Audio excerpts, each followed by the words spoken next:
کہہ سکتا ہے کہ قیامت تک یہ بلڈنگ چلے گی؟ پہلے لکڑیوں کے مکان تھے، وہ 100 سال چل سکتے. وہ ساکھ کا لکڑا جو ہوتا ہے کتنا مضبوط ہوتا ہے. مورخین لکھتے ہیں یہ ساکھ کا لکڑا کتنا مضبوط کہ اس کی ایک تہ پر وہ 100 سال تک ٹکتا ہے، اور اس کو پلٹ دو تو دوسری سطح پر پھر 100 سال ٹکتا ہے. اتنا مضبوط. اسے نہ ہوا اثر کرتی ہے نہ پانی اثر کرتا ہے. ویدر پروف، اتنا مضبوط لکڑا، جلدی پھٹتا نہیں، خراب بھی نہیں ہوتا ہے، قیمت بھی جلدی نہیں لگتی ہے. وہ لکڑیوں کے مکان مضبوط ہوتے تھے، آج یہ کانکریٹ کے مکان ہو گئے. یہ چھت جو ہے سلیب ہے، کانکریٹ، سیمنٹ ہے، ریت ہے، کپچی ہے، اسٹیل ہے. اس کے مقابلے میں وہ لکڑی کا چھت تھا، وہ مضبوط تھا. اور آج 5 سال 10 سال میں ہمارا سلیب خراب ہو جاتا ہے. اتنا بھی مضبوط بنائیں، اچھی سے اچھی سیمنٹ استعمال کرو، بہترین کاریگر لگاؤ، انجینئر کا پلان دو. 10 سال کے بعد اندر سے لیکیج. انجینئر کو بلاؤ، پوچھو کہ بھائی یہ سلیب کیوں لیکیج ہو گیا؟ تو اس کی تو کیا گارنٹی ہے؟ یہ پانی تو کہیں سے بھی ٹپک جاتا ہے، یہ اپنا راستہ خود بنا لیتا ہے. یہ جواب دے کر انجینئر صاحب بھی فارغ ہو جائے. کوئی دنیا کا انجینئر آرکیٹیکٹ اس بات کی گارنٹی نہیں دے سکتا کہ میری بنائی ہوئی یہ بلڈنگ یا میرا دیا ہوا یہ پلان 100 سال تک اس میں کوئی اہم نہیں آئے گا. اور اللہ نے یہ آسمان کا چھت بنا دیا، گارنٹی قیامت تک اس میں خامی خرابی ہے، نقص نہیں آئے گا. سنا کہیں دنیا میں کہ آسمان ٹوٹ کر نیچے گر گیا؟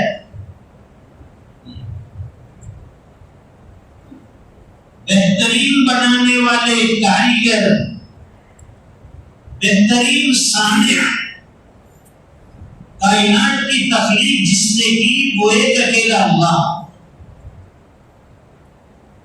اور پھر آسمان کو ایسے نہیں چھوڑا. اللہ فرماتے ہیں اِنَّا زَيَّنَّا السَّمَاءَ الدُّنْيَا بِزِينَةٍ الْكَوَاكِبِ. ہم نے آسمان کو لائٹوں سے مزین کیا، ڈیکوریٹ کیا.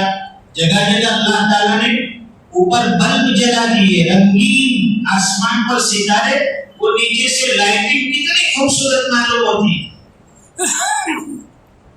یہ دنیا کی لائٹنگ پچھلے 20-25 سال کی، اس سے پہلے اس کا تصور نہیں ہوتا ہے. دیوالی آتی ہے، سورج جاتے ہیں، اس طرف جاتے ہیں، بلڈنگ کے اوپر لائٹیں لگی ہے.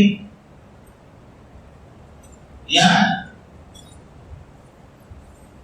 شب معراج ہو یا میلاد النبی کے نام پر لوگ لائٹنگ کرتے ہیں، چراغاں کرتے ہیں. تو یہ لائٹنگ 50 سال پہلے کہاں تھی؟ کیا اس وقت آپ کو نبی سے محبت نہیں تھی؟ اس وقت لائٹ کیوں نہیں جلائی؟ تو یہ 25-50 سال کی ایجاد لائٹ. پہلے لوگ دیے تلے زندگی گزارتے تھے، چراغوں میں ان کی زندگی گزرتی. آنکھوں کی بینائی روشنی بڑی تیز ہے. اندھیرے میں اگر سکہ گر جائے تو اٹھا کر دے دیتے تھے کہ یہ سکہ گرا ہے. ابھی آج تو روشنی میں بھی نہیں دکھتا ہے سکہ گرا ہے، کہاں گیا؟ وہ موبائل ہی اتنا دیکھتا ہے کہ ساری آنکھ کی روشنی تو اس میں ختم ہو گئی. موبائل کے علاوہ اسے کچھ اب نظر نہیں آتا، کہیں سکے نظر نہیں آتے زندگی میں.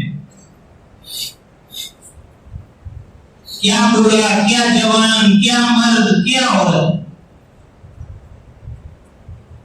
اپنی زندگی کا آدھے سے زائد حصہ یوں سمجھیے کہ موبائل ہمارا برباد کر دیتا ہے.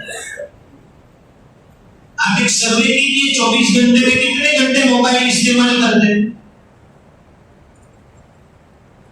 صبح اٹھیں گے وہاں سے اللہم بسمک اموت واحیا، قرآن کو پڑھنے کی دعا بھی نہیں پڑھی، صبح اٹھنے کی بھی نہیں پڑھی، الحمدللہ الذی اللہم بسمک کی جگہ وہ سوئچ آف کرتا ہے آخری عمل، اور الحمدللہ الذی احیانا اٹھنے کی دعا کی بجائے موبائل میں پہلے وہ دھندلاتی ہوئی آنکھیں ابھی تو آدھی کھلی ہے، شٹل آدھا ڈاؤن، موبائل پہ نظر، اس کا میسج آیا ہے، ارے تو دھیرو بھائی امبانی تو ہے نہیں، تیرا وہ اتنا بڑا بزنس نہیں ہے، پھر اتنی جلدی کیوں ہے مجھے موبائل اٹھانے میں دیکھنا ہے؟ اللہ کا قرآن اٹھا، 1400 سال سے نبی نے وہ کلام لا کر دیا، اس میں میسج ہی میسج بھرے ہیں، پیغام ہی پیغام ہیں، بشارتیں ہی بشارتیں ہیں، کتنی خوشخبریاں چاہیے؟ موبائل میں کیا ہوگا؟ میسج ہوگا، اچھا میسج ہوگا، تھوڑی دیر میں خوش ہوتا ہے، کسی کی انتقال کی خبر ہوگی، انا للہ، ادھر ادھر کی بکواس سب باتیں، اور قرآن اٹھاؤ، سورہ فاتحہ سے لے کر والناس تک ایک ایک میسج امپورٹنٹ، کامیابی سے بھرا ہوا ایک ایک میسج اللہ کی طرف سے، ایک ایک پیغام، پڑھنے کے قابل، سننے کے قابل، سمجھنے کے قابل، عمل کرنے کے قابل، لیکن ہمیں توفیق نہیں ملتی اس کی۔ چھوٹے چھوٹے بچے موبائل میں اتنے ماسٹر ہو گئے، اتنے ماہر ہو گئے، جو چیز ہمیں نہیں آتی وہ انہیں آتی ہے۔ موبائل اگر کہیں خراب ہو گیا، سیٹنگ میں گڑبڑ ہو گئی، ابا تم کو تو کچھ آتا نہیں، لاؤ میں تم کو ابھی بنا کے دیتا ہوں، وہ 2 منٹ میں ٹھیک کر کے دیتا ہے۔ تو ساری صلاحیتیں ہماری اولادوں کی موبائل کے پیچھے لگ رہی ہے۔ اس لیے فرماتے ہیں کہ زندگی کو کامیاب بنانا ہے تو ہمیں قرآن و حدیث فالو کرنے ہوں گے، دین پر چلنا ہوگا، محمد رسول اللہ کی تعلیمات کو زندگی میں اتارنا ہوگا، پڑھنا ہوگا، اس پر عمل کرنا ہوگا، تو دنیا میں بھی کامیابی اور آخرت کی کامیابی یقین۔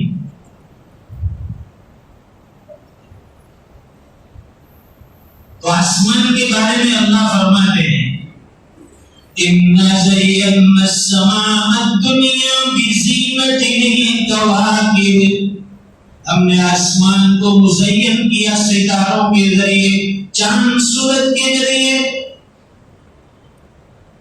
اتنا خوبصورت آسمان لگتا ہے۔ یہ سب کس کے لیے اللہ نے بنایا؟ انسان کے لیے۔ پہلے یہ جو ہوائی جہاز چلتے تھے نا، آج بھی یہ ہوائی جہاز جو ہیں اپنی منزلیں طے کرتے ہیں، مشینری کے علاوہ وہ ستاروں کے ذریعے سے اپنی منزلیں طے کرتے ہیں۔ یہ ستارے جو ہوتے ہیں، فلاں ستارہ اس طرف تو ہمیں اس طرف یوں ٹرن لینا ہے، اس طرف یوں جانا ہے، اس طرف یوں جانا ہے، تب منزل مقصود تک پہنچیں گے۔ اور پانی کے جہاز تو آج بھی ستاروں کے ذریعے اپنی منزلیں طے کرتے ہیں۔ یہ ساری کائنات اور کائنات کی بنی ہوئی چیزیں اللہ نے ایمان والوں کے لیے، انسانوں کے لیے بنائی۔ ان الدنیا خلقت لکم وانتم خلقتم للآخرہ، کہ انسان، ہم نے کائنات کو، اس دنیا کو تیرے لیے بنایا اور تجھے ہم نے آخرت کے لیے بنایا، اپنی یادوں کے لیے بنایا، عبادتوں کے لیے بنایا، ذکر کے لیے بنایا، تلاوتوں کے لیے بنایا۔ فنا فی اللہ ہو جاؤ۔ اس لیے اردو کا ایک شاعر کہتا ہے، کھیتیاں سرسبز ہے تیری غذا کے واسطے، کھیتیاں سرسبز ہے تیری غذا کے واسطے، چاند سورج اور ستارے ہیں ضیاء کے واسطے، بحر پر شمس و قمر ماء و شمع کے واسطے، یہ جہاں تیرے لیے ہے تو خدا کے واسطے۔ یہ روزانہ سورج کا وقت پر نکلنا، طلوع ہونا اور اپنے وقت پر غروب ہونا، چاند کا اپنی منزل طے کرنا، نکلنا، گھٹنا بڑھنا، یہ ساری چیزیں انسان نے اللہ کے لیے بنائی. اللہ نے انسان کے لیے بنائی، اپنے انسان کے نفع کے لیے بنائی، اشرف المخلوقات کے فائدے کے لیے بنائی.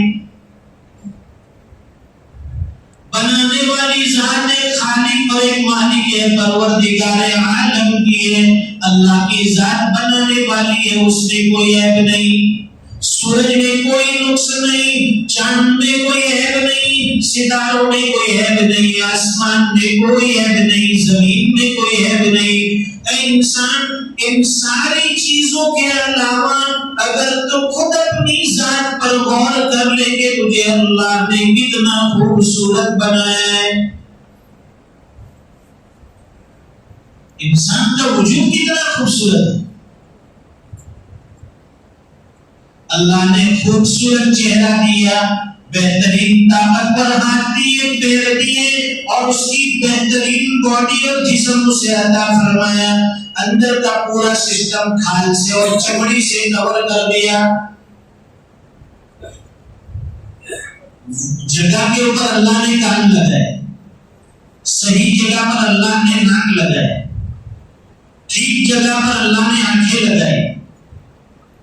اگر آنکھیں دو ہونے کی بجائے یہاں ایک ہوتی ٹرین کی طرح تو انسان کتنا بدصورت معلوم ہوتا ہے.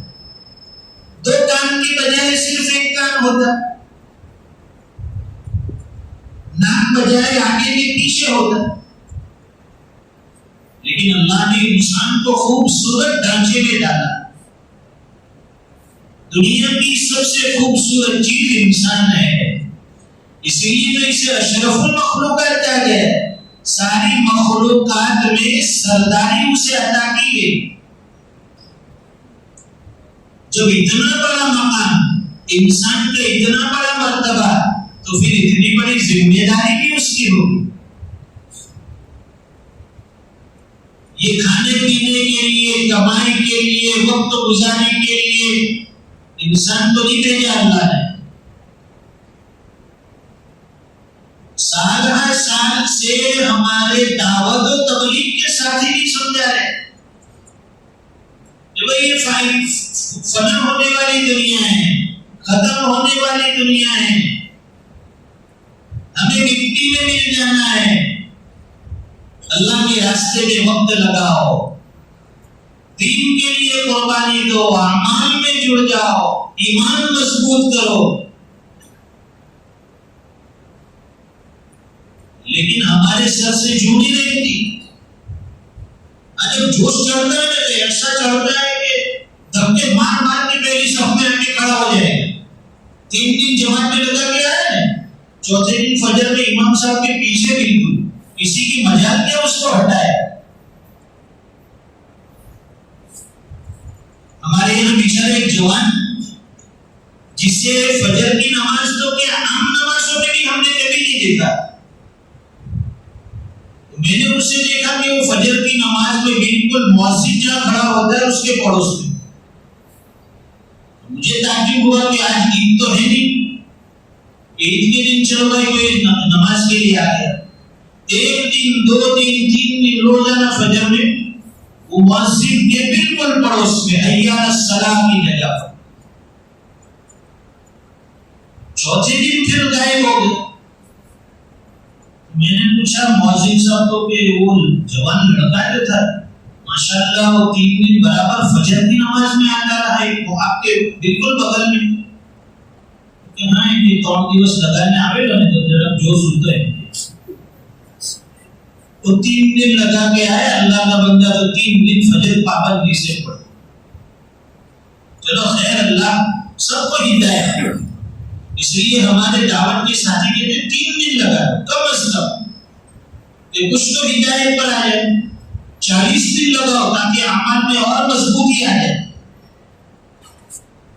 اب بڑی عمر والے لوگ ہیں وہ بیچارے مدرسے میں تو داخل ہو نہیں سکتے کہ چلو مدرسے میں پڑھنے بیٹھ جائے. یہ دعوت کا راستہ بالکل آسان. دین سمجھنے کے لیے، سیکھنے سکھانے کے لیے دعوت کا راستہ آسان. اس میں کوئی شرم نہیں، کوئی عمر کی قید نہیں، اور اس میں بھی وصولی کے پیسے بھی ہو تو بھی کوئی ادا کر دے، 3 دن کے اتنے ہوں گے، جیب میں تو داغے نکلتے باقی کچھ نہیں، چلو وہ بھی ہم لگا دیں گے۔ حالانکہ اصول کیا ہے؟ اپنی جان کا اپنا مال، اس سے بڑا فائدہ ہوتا ہے۔ لیکن پہلی مرتبہ 1-2 مرتبہ چلو ان کے پیچھے خرچ بھی کرنا پڑے اچھی نیت سے کہ اللہ ان کو ہدایت عطا فرمائے، راہ راست پر آ جائے، اس کی وجہ سے اس کا گھرانہ، اس کی فیملی راہ راست پر آ جائے، ہدایت پر آ جائے۔ پوری دنیا میں دعوت کے نام سے چہل پہل محنتیں ہوتی ہیں، اور مسجد و جماعت، روزانہ تعلیم، مشورے، اس میں بھی جوڑنے کی کوشش کریں، یہ بڑی اچھی چیز ہے۔ مشورے میں اشارے کو نوٹ بک لے کر بیٹھتے ہیں کہ آج فلاں محلے میں فلاں کی ملاقات کرنی ہے۔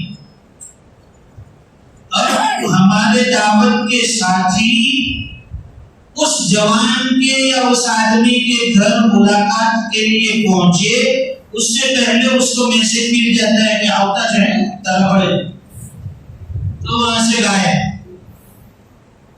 گھر میں آواز دیتے کہ بھائی یوسف بھائی، قاسم بھائی، محمد بھائی، اب میں گھر سے کیا ہے کہ تمہارا آوانا 2 منٹ بھی، حالانکہ اس کو میسج مل گیا، پہنچ گیا۔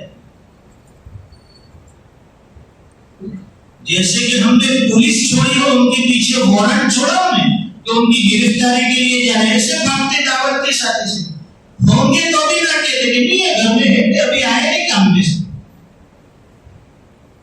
اس میں بھی معصوم بچے ہوتے، وہ تو سچ بولتے۔ گشت کرنے کے لیے گئی ہماری جماعت، بھائی فلاں صاحب ہے گھر میں، تو گھر میں سے بچے کو کہا کہ جا کے کہہ دے کہ ابا تو نہیں، تو بچے نے سچ بتایا ہے، میرے ابا نے کہا کہ وہ گھر میں نہیں ہے۔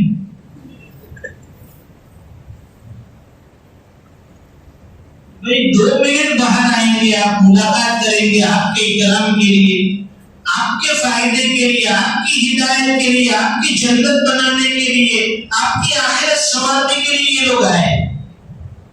کوئی اپنا فائدہ لے کر نہیں آئے، کوئی چیک پڑھوانے تو نہیں آئے کہ ڈونیشن دو، کہ ہدیہ دو، کہ